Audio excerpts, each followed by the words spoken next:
Anda menyaksikan Breaking News Kompas TV bersama saya Adisti Larasati. Saudara, hari ini Menteri Kesehatan bersama dengan Mendikti Saintek termasuk juga Direktur dari Rumah Sakit Hasan Sadikin Bandung serta Rektor dari Universitas Padjadjaran Jawa Barat rencananya akan melakukan konferensi pers atau menggelar keterangan resmi terkait dengan upaya bersama pembenahan PPDS di RSUP Hasan Sadikin Bandung dan juga Universitas Padjadjaran.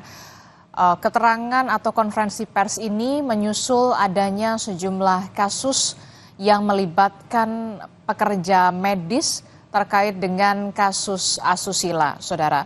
Seperti yang kita ketahui bersama, sebelumnya polisi sudah menetapkan satu orang tersangka dokter PPDS anestesi yang melakukan PPDS di Rumah Sakit Umum Pemerintah Hasan Sadikin Bandung, Jawa Barat. Dan kita akan tanyakan kepada jurnalis Kompas TV, sudah ada Putu Trisnanda di Kementerian Kesehatan. Selamat pagi Putu. Putu, jadi rencananya siapa saja yang akan menggelar konferensi pers dan apa yang menjadi fokus dari konferensi pers ini, Putu? Ya, selamat pagi Adisti dan juga saudara. Untuk saat ini memang rencananya konferensi pers seharusnya sudah dimulai pada pukul 8.30 waktu Indonesia bagian Barat. Tapi sekarang sudah memasuki pukul 8 lebih 43 menit, artinya terlambat sekitar 13 menit. Kita masih nantikan alasannya apa, apakah masih ada yang didiskusikan atau memang masih menunggu satu dan lain hal. Karena tentu saja bicara soal kasus pelecehan seksual atau kekerasan seksual yang dilakukan oleh beberapa, Adisti ya, saya garis bawahi bahwa ada beberapa kasus yang ini sudah kemudian juga masuk ke ranah hukum di mana dokter PPDS ini diketahui atau ditemukan melakukan kekerasan seksual ataupun juga pelecehan seksual. Ini tidak bisa ditunda-tunda karena pemerintah dalam hal ini sebagai yang mengelola hukum dan juga aturan terkait dengan pelaksanaan PPDS, kemudian juga aturan-aturan berkaitan dengan kedokteran begitu ya. Ada juga nanti dari pihak rumah sakit ini juga punya tanggung jawab untuk memastikan para dokter ini bisa bekerja sesuai dengan SOP-nya, karena memang ketika masyarakat datang ke rumah sakit ataupun juga ke tempat-tempat pelayanan kesehatan, tujuannya adalah untuk menjadi sehat, bukan justru menjadi korban. Nanti rencananya memang kalau di awal begitu diinformasikan pada pagi hari ini yang kemudian akan melakukan konferensi pers adalah Menteri Kesehatan, kemudian juga ada Menteri Pendidikan Tinggi, Sains dan Teknologi begitu yang akan juga ikut dalam konferensi pers bersama dengan Rektor Unpad, kemudian juga ada Direktur Utama dari Rumah Sakit Umum Hasan Sadikin, ini yang nantinya akan menyelenggarakan konferensi pers. Tapi tadi beberapa menit yang lalu saya mendapatkan informasi bahwa nanti Menteri Kesehatan akan mengikuti konferensi pers secara daring atau melalui Zoom begitu. Sementara nanti yang akan hadir langsung ini ada beberapa yang kemudian diwakilkan. Seperti misalnya dari Kementerian Kesehatan ini akan diwakilkan oleh Irjen atau Inspektur Jenderal Kementerian Kesehatan, kemudian juga ada Direktur Jenderal Kesehatan Lanjutan dan ada Direktur Jenderal SDM Kesehatan. Ini yang nanti akan mewakili dan juga duduk langsung dalam konferensi pers. Sementara kemudian juga dari Kementerian Ristek, maksud kami Kementerian Pendidikan Tinggi, Sains dan Teknologi ini juga diwakilkan, yaitu nanti akan yang bicara adalah Inspektur Jenderal Kemendikti Saintek yang nanti akan hadir secara langsung. Kami belum mendapatkan konfirmasi apakah sama dengan Menteri Kesehatan, nanti Menteri Dikti Saintek ini akan hadir lewat saluran Zoom begitu ya atau secara daring. Nah, nanti juga yang sudah terkonfirmasi hadir adalah Rektor Unpad, kemudian juga Direktur Utama dari Hasan Sadikin ini akan hadir langsung, kita nantikan. Beberapa hari yang lalu, Adisti dan juga saudara, saya sempat bertanya secara langsung kepada Menteri Kesehatan sebetulnya apa upaya yang kira-kira bisa dilakukan untuk meminimalisasi terjadinya aksi-aksi pelecehan seksual atau kekerasan seksual di instansi kesehatan begitu ya, baik itu oleh dokter ataupun juga tenaga medis yang lain. Permasalahan yang kemarin sempat ditemukan begitu oleh Menteri Kesehatan adalah Salah satunya setelah berbincang dengan pihak rumah sakit, kemudian juga dengan Kementerian Pendidikan Tinggi, memang beberapa yang kemudian terungkap kasusnya ini merupakan PPDS begitu ya, atau yang sedang menjalani proses pendidikan tapi juga sedang berpraktik begitu di rumah sakit. Nah ini yang kemudian menjadi celah terkait dengan siapa yang bertanggung jawabnya, apakah pihak rumah sakit begitu, karena tentu saja kalau rumah sakit ini kaitannya dengan Kementerian Kesehatan maka ada regulasi yang harus diatur, atau dari sisi pendidikannya yaitu dari Kementerian Pendidikan Tinggi, Sains dan Teknologi, di mana nanti kaitannya adalah dengan universitas-universitas. Jadi kita masih nantikan apakah nanti ada regulasi khusus yang akan menjembatani perkara tersebut atau nanti justru ada upaya lain begitu, khususnya juga terkait dengan sanksi karena bukan hanya etika saja yang dilanggar tapi ini juga sudah masuk ke ranah hukum. Adisti, kembali ke Anda di studio. Oke, baik, kita akan lihat bagaimana pemerintah menyikapi maraknya kasus kekerasan atau kejahatan seksual yang dilakukan oleh oknum dari tenaga medis. Apakah nanti akan ada perubahan regulasi atau ada regulasi khusus soal ini? Baik, terima kasih informasinya jurnalis Kompas TV Niputu Trisnanda dan juga juru kamera Yogi Syahrevi melaporkan langsung dari Kementerian Kesehatan. Selanjutnya, saudara, kami akan ajak Anda untuk melihat lebih dulu bagaimana situasi dan juga kondisi di sana. Seperti yang kita tahu, saat ini Kementerian Kesehatan bersama dengan Direktur Utama RSUP Hasan Sadikin dan juga Rektor Universitas Padjadjaran akan melakukan keterangan pers atau konferensi pers terkait dengan upaya pembenahan soal PPDS ini. Seperti yang kita tahu sebelumnya, saudara, ada sejumlah kasus yang melibatkan dari tenaga medis yang terlibat kasus asusila. Apakah nanti akan ada regulasi khusus atau ada perubahan regulasi soal ini? Kita akan membahasnya bersama dengan Ketua dari PBID, Dr. Slamet Widiarto. Selamat Budiarto. Selamat pagi, Dokter. Selamat pagi, Mbak.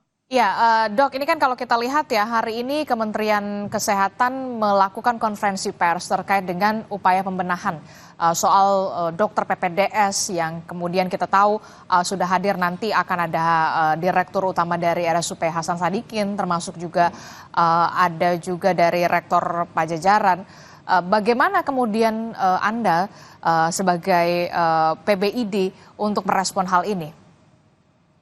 Ya, saya kira kejadian di PPDS itu kan lokusnya ada di rumah sakit vertikal ya, Rumah Sakit Hasan Sadikin, yang notabene adalah milik Kementerian Kesehatan. Kemarin di Semarang, Karyadi juga milik Kementerian Kesehatan. Artinya memang harus ada aturan yang ketat dan tata kelola yang baik, gitu loh.